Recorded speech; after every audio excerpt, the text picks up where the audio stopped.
लोकांकडून अपेक्षा देव म्हणून नव्हे तर माणूस म्हणून ठेवा.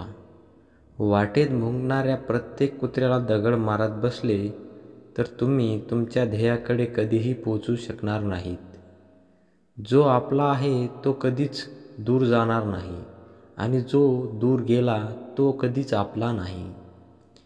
परिस्थिती कशीही असो, तक्रार करण्यापेक्षा आभार मानणे केव्हाही चांगले.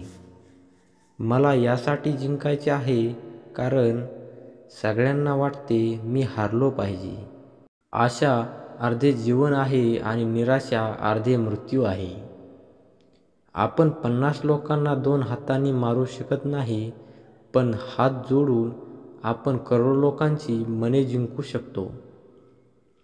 ज्यांनी आम्हाला सोबत घेतले नाही त्यांच्यापेक्षा पुढे जावे लागेल. ते दिवस राहिले नाहीत आणि ते छंदही राहिले नाहीत. देवा, नक्कीच आम्हाला मोठे करू नकोस. आम्ही थोडे कमी जगू, पण कोणाच्या मागे पुढे करायला लावू नकोस. पूर्वी मी हुशार होतो म्हणूनच मी जग बदलायला निघालो. आज मी शहाणा आहे म्हणूनच मी स्वतःला बदलत आहे. हे जग आहे साहेब.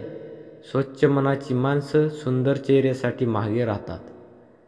प्रयत्न करणे थांबवू नका, कारण तुम्ही गमावलेल्या संधीचा फायदा घेण्यासाठी कोणीतरी तयार आहे. ज्याला तुमच्या शब्दाची किंमत समजत नाही त्याच्यासमोर गप्प बसणे चांगले. माझ्या आयुष्याबद्दल इतकेच लिहिता आले की माझे खूप मजबूत संबंध होते, पण लोक खूप कमकुवत होते.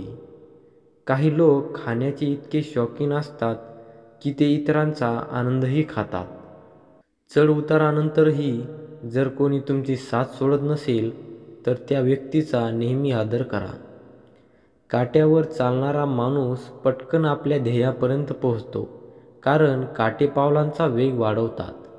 अहंकाराने आंधळा झालेला माणूस आपल्या चुका पाहू शकत नाही, कारण तो दुसऱ्यांच्या चांगल्या गोष्टी ऐकत नाही.